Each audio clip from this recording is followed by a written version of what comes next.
مودی کی پاکستانی نوجوانوں کو روٹی یا گولی کی دھمکی۔ گجرات میں حالیہ تقریر، اخلاقی اقدار اور جنوبی ایشیا کے امن کے خلاف ایک اور سنگین حملہ۔ پاکستان کا شدید رد عمل۔ بھارتی وزیر اعظم کی تقریر نفرت انگیز اور اقوام متحدہ کے چارٹر کی کھلی خلاف ورزی ہے۔ ترجمان دفتر خارجہ شفقت علی خان کا کہنا ہے کہ پاکستان امن کا حامی ہے مگر اپنی خود مختاری اور قومی سلامتی پر کسی قسم کا سمجھوتہ نہیں کرے گا۔ عالمی برادری مودی کے نفرت انگیز اور پرتشدد بیانات کا نوٹس لے۔ نوشکی میں پولیو ٹیم کی سیکیورٹی پر فائرنگ، پولیس اہلکار شہید۔ ترجمان حکومت بلوچستان کے مطابق شہید اہلکار وحید احمد کا تعلق جمال آباد نوشکی سے تھا۔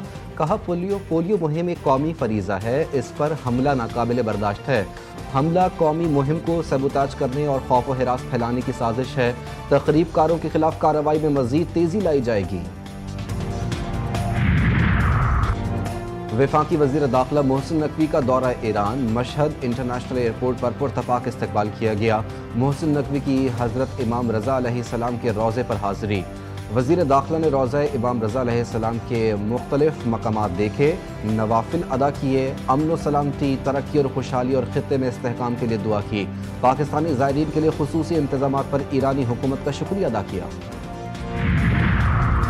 اور کراچی میں سمندری ہوائیں بند، شدید گرمی نے شہریوں کا برا حال کر دیا۔ پارہ 35 ڈگری ریکارڈ، شدت 40 ڈگری سینٹی گریڈ تک محسوس کی جانے لگی۔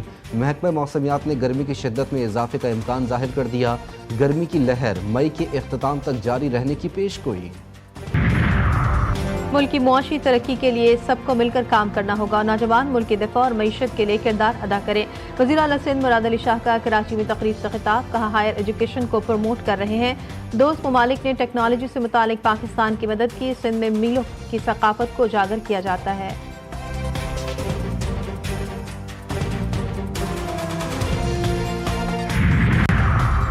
لاہور میں ملک کی سب سے بڑی ماڈل کیٹل مارکیٹ کا افتتاح۔ وزیر اعلیٰ پنجاب مریم نواز کا ماڈل کیٹل مارکیٹ کا دورہ، دستیاب سہولیات کا جائزہ لیا۔ مارکیٹ میں 25,000 بڑے اور 1.5 لاکھ چھوٹے جانوروں کی گنجائش۔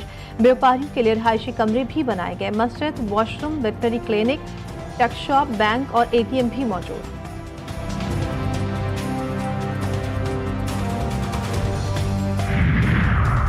سینئر وزیر سندھ شرجیل میمن سے ایشیائی ترقیاتی بینک کے وفد کی ملاقات۔ ٹرانسپورٹ کے شعبے میں سرمایہ کاری پر تبادلہ خیال۔ شرجیل میمن کا کہنا تھا مستقبل الیکٹرک گاڑیوں کا ہے۔ سندھ حکومت الیکٹرک وہیکل سیکٹر میں غیر معمولی پیش رفت چاہتی ہے۔ ایشیائی ترقیاتی بینک کی معاونت سے ہم اپنے منصوبوں کی رفتار میں تیزی لا سکتے ہیں۔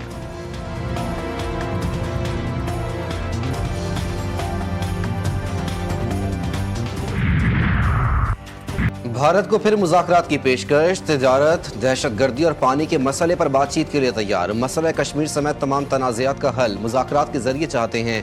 وزیر اعظم شہباز شریف نے واضح کر دیا ایران کے نیوکلیئر پروگرام کی حمایت، ایران کو دوسرا گھر قرار دیا۔ وزیر اعظم شہباز شریف اور ایرانی صدر کا خطے میں امن و تعاون کے فروغ پر اتفاق۔ پاکستان اور ایران کا خطے میں امن کے لیے مشترکہ عزم کا اظہار۔ سیز فائر کا خیر مقدم۔ وزیر اعظم نے کہا جارحیت ہوگی تو بھرپور جواب دیا جائے گا۔ ایرانی صدر مسعود پزشکیان کا جنگ بندی کا خیر مقدم، اختلافات اور مسائل کا بات چیت کے ذریعے حل نکالنے پر زور۔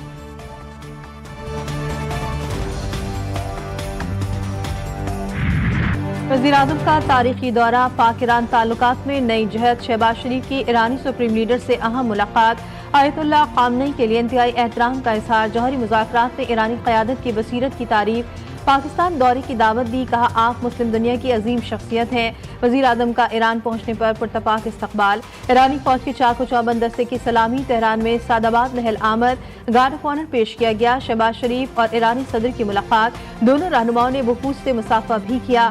فیلڈ مارشل عاصم منیر، نائب وزیر اعظم اسحاق ڈار، وزیر داخلہ محسن نقوی، وفاقی وزیر اطلاعات عطا تارڑ بھی وفد میں شامل تھے۔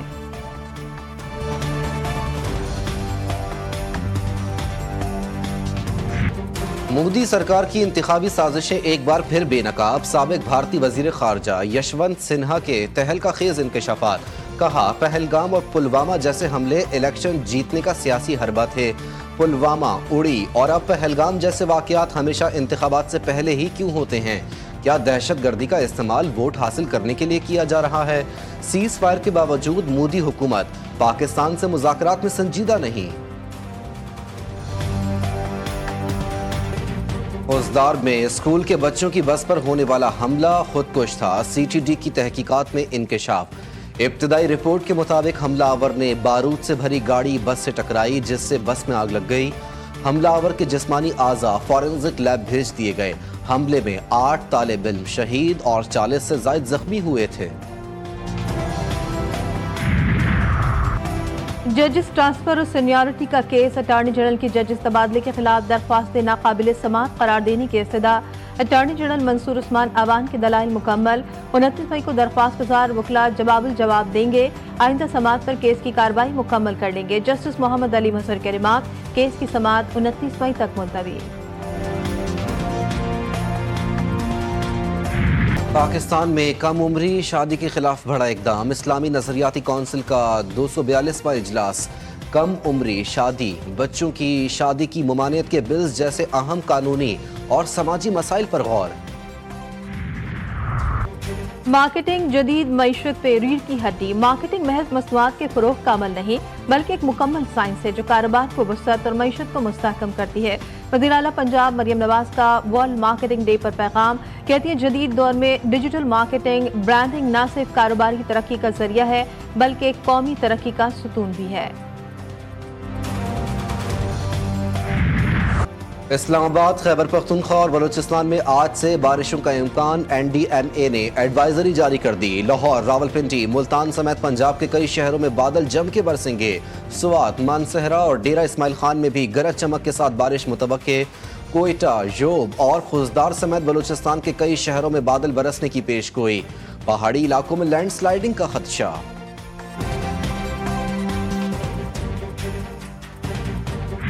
کراچی میں آج بھی شدید گرمی کا راج، درجہ حرارت 37 ڈگری سینٹی گریڈ تک جانے کا امکان۔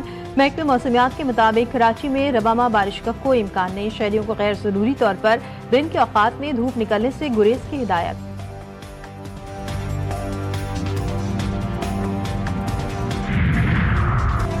عید الاضحیٰ کب ہوگی؟ ذوالحج کا چاند دیکھنے کے لیے مرکزی رویت ہلال کمیٹی کا اجلاس آج ہوگا۔ زونل اور ضلعی رویت ہلال کمیٹیوں کے اجلاس متعلقہ مقامات پر ہوں گے۔ اس پارکوں کے مطابق ملک بھر میں عید کا چاند نظر آنے کے امکانات کم۔ 1 ذوالحج، 29 مئی اور عید الاضحیٰ 7 جون کو ہونے کا امکان۔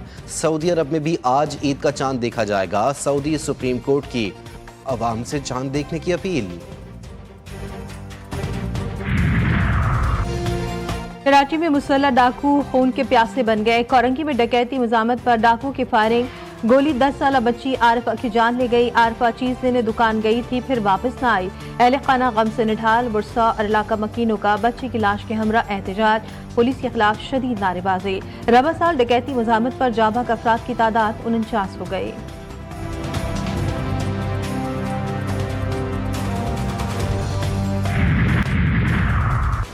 TDD کی فیصل آباد میں کامیاب کارروائی، ڈکیتی اور قتل کے مقدمے میں مطلوب اشتہاری 8 سال بعد گرفتار۔ ترجمان CTD کے مطابق ملزم نے 2017 میں دوران ڈکیتی مزاحمت پر ایک شخص کو قتل کیا تھا۔ صادق آباد میں اغوا برائے تاوان کی وارداتیں تھم نہ سکیں۔ کچے کے ڈاکو نے 5 افراد کو اغوا کر لیا۔ ڈاکو نے تھانہ کوٹ سبزل کی حدود سے 2، احمد پور لمہ تھانے کی حدود سے 3 افراد کو اغوا کیا۔ پولیس جرائم کو کنٹرول کرنے میں پوری طرح ناکام۔ کچے میں سرچ آپریشن جاری۔ پولیس کا کہنا ہے کہ جلد مغویوں کو بازیاب کروا لیا جائے گا۔ فرانسیسی صدر میکرون کا ویتنام کا دورہ، ویتنامی قیادت سے ملاقات میں تعاون بڑھانے پر زور۔ فرانس اور ویتنام میں 30 سے زائد شعبوں میں معاہدے، توانائی، سیٹلائٹ، ویکسین، ریلوے سمیت کئی معاہدے طے پا گئے۔ 6 روزہ دورے میں فرانسیسی صدر میکرون انڈونیشیا اور سنگاپور بھی جائیں گے۔